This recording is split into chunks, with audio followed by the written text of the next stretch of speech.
Почему Дональд Трамп ведет себя именно так, а не иначе?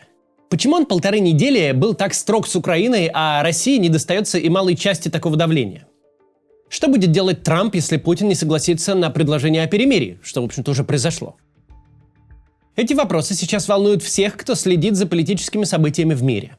И мы попробуем на них ответить. Расскажет нам о своих планах сам Дональд Трамп. Мы изучим его книгу.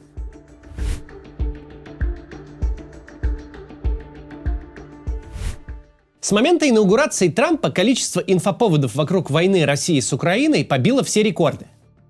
Пожалуй, с весны 2022 года, с первых месяцев этой войны, она не привлекала к себе столько внимания. 3 года каждый день войны был похож на предыдущий. Российская армия штурмует очередной поселок, западные страны обсуждают очередной пакет санкций, Z-военкоры ноют про отсутствие всего на свете, от продовольствия до боеприпасов. Иногда, конечно, случалось нечто из ряда вон, типа объявления мобилизации в России или вторжения ВСУ в Курскую область. Однако в целом война и происходящее вокруг нее давно превратились в кровавую и жуткую, но все-таки рутину. Но как только Трамп занял овальный кабинет, время как будто сжалось, события начали развиваться с головокружительной скоростью.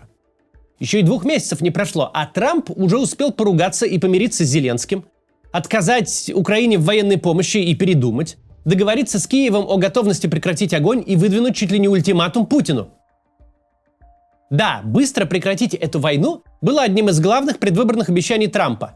Но обещать это одно, а воплощение в реальность совсем другое. Мало ли мы видели политиков, которые свое слово не держат. Например, главным обещанием того же Трампа к выборам 2016 года было построить стену на границе с Мексикой. Но ее так и нет. Теперь же Трампу важно не просто выполнить обещание. Ему важно продемонстрировать, что он, Трамп, лучший в мире переговорщик. Потому что он так себя идентифицирует, как мастера по заключению сделок. Вспомните встречу Трампа с Зеленским в Белом доме. Там был вопрос журналиста: «Что вам такого сказал Путин, что вы решили, будто он стремится к миру?» И Трамп ответил: «Это то, чем я занимаюсь. Я всю жизнь, говорит, заключаю сделки. И в этом, говорит Трамп, я довольно хорош». Именно заключение сделок было главным делом в жизни Трампа. Это занятие позволило ему превратить бизнес отца в многомиллиардную корпорацию, позволило ему войти в число богатейших людей мира. До прихода в политику Трамп занимался недвижимостью. Покупал, строил и продавал дома, небоскребы и земельные участки. Трамп в этом всем преуспел и написал книгу о своих методах ведения переговоров. Книга Дональда Трампа, написанная в соавторстве с журналистом Тони Шварцем, вышла еще в 1987 году. Она так и называется «The Art of the Deal» или «Искусство сделки». Наличие соавтора не должно вводить в заблуждение. Это обычное дело. Для создания подобных книг часто нанимают профессионального писателя, который отвечает за литературную обработку. С первых же строк понятно. Реальный автор книги именно Дональд Трамп. Этот слог ни с чем не спутать. Попробуем, эксперимента ради, посмотреть на происходящее через оптику предложенных в книге советов. Конечно, политика – это совсем иная сфера деятельности, чем недвижимость. Но также вполне естественно, что Трамп переносит в политические переговоры те инструменты, которые приносили ему успех в бизнесе.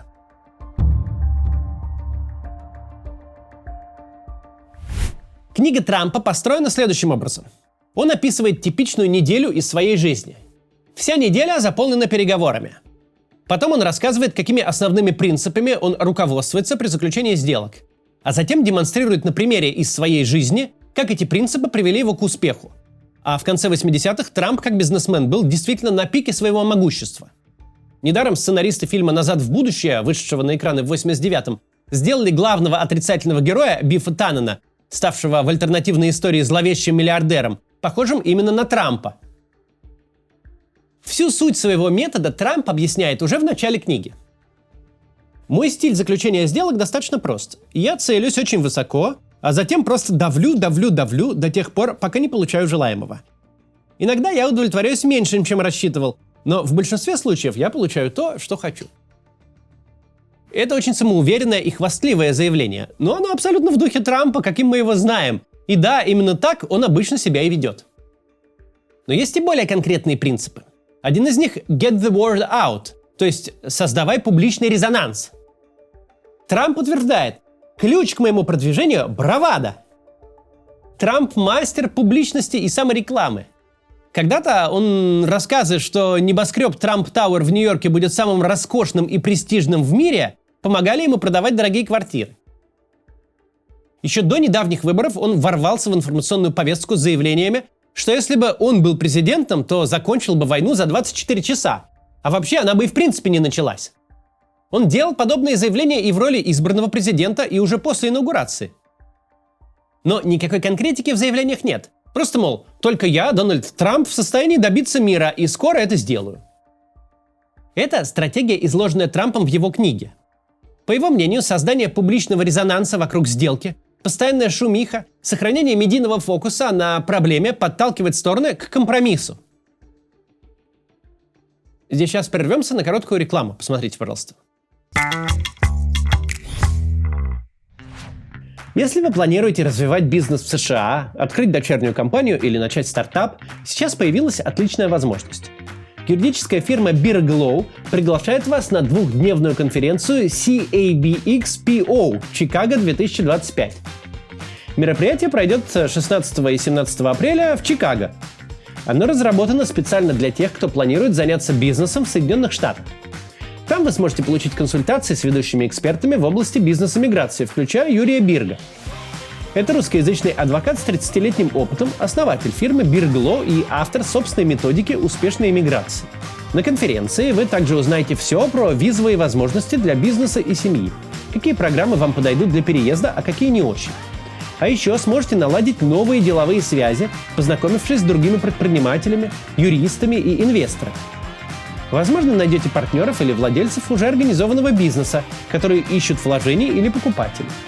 Эти связи вам понадобятся, чтобы выйти на американский рынок. Birgelow также готовы предоставить вам официальное приглашение. Вы сможете предъявить его в посольстве США и получить визу для участия в конференции. Зарегистрируйтесь по ссылке в описании, чтобы получить такое приглашение, и воспользуйтесь этой возможностью, чтобы открыть или купить бизнес в Штатах. Сможете узнать рынок получше и оценить потенциал и перспективы своей компании. Ну или вы можете просто приехать в Америку по приглашению, получить на конференции консультации экспертов Birgelow и найти для себя более удобный способ иммиграции в США. Спасибо, что смотрите рекламу. Она позволяет каналу оставаться независимым. Продолжим. Мы изучаем книгу Трампа. Так вот, резонанс – это важный рычаг давления на других участников сделки, однако далеко не единственный, по мнению Трампа. Этому посвящен в книге отдельный принцип, который называется «Use your leverage» или «Используй рычаги». Худшее, что вы можете сделать, пишет Трамп, это выглядеть отчаянно желающим заключить сделку. Он рассказывает, как покупал землю в Атлантик-Сити для строительства казино и случайно узнал, что продавец срочно нуждается в деньгах, что позволило Трампу использовать рычаг давления и выбить существенную скидку. Согласно книге, Трамп ищет слабости и потребности другой стороны и бьет именно в них, чтобы получить желаемое. Ситуация с прекращением военной помощи Украине как раз пример ровно такого поведения. Зеленский приехал в Вашингтон, но вместо того, чтобы тихо подписать соглашение, начал поднимать в присутствии журналистов сложные вопросы, по которым еще нет согласия, типа гарантии безопасности для Украины. И тут же оказался в ситуации, когда поставки оружия прекращены, как и передача разведданных. Сюда же, к слову, относится еще один принцип Трампа – fight back, то есть наноси ответный удар, если тебе что-то в поведении оппонента не нравится. Так вот, Трамп продемонстрировал Зеленскому, что готов выйти из переговоров, попросил украинскую делегацию покинуть Белый дом, отказался заключать соглашение по редкоземельным металлам, оставил Киев без военной поддержки. И этот его план сработал. Вскоре украинская сторона вернулась за стол переговоров, неудобные вопросы из публичного поля ушли, и соглашение было благополучно подписано.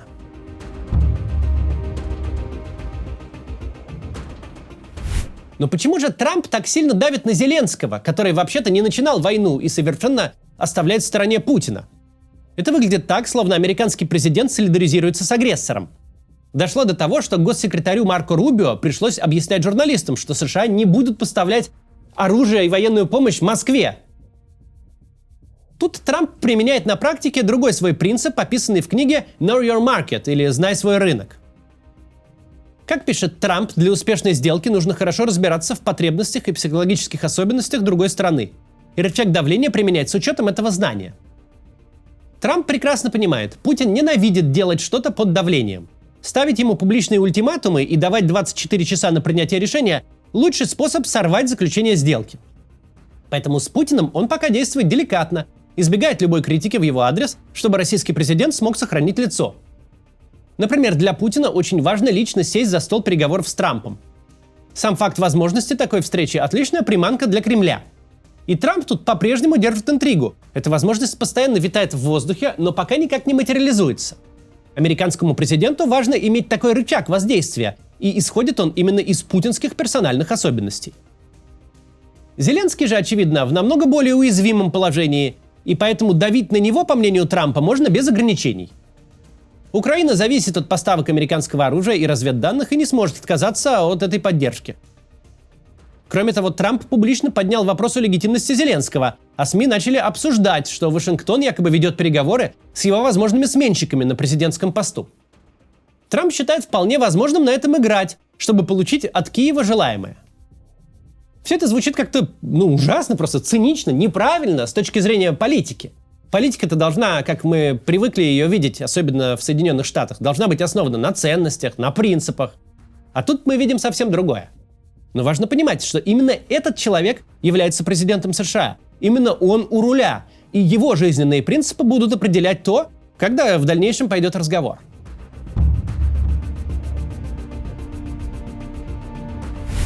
Понимание того, как Трамп подходит к заключению сделок, может дать нам ответ на самый главный вопрос – что будет дальше?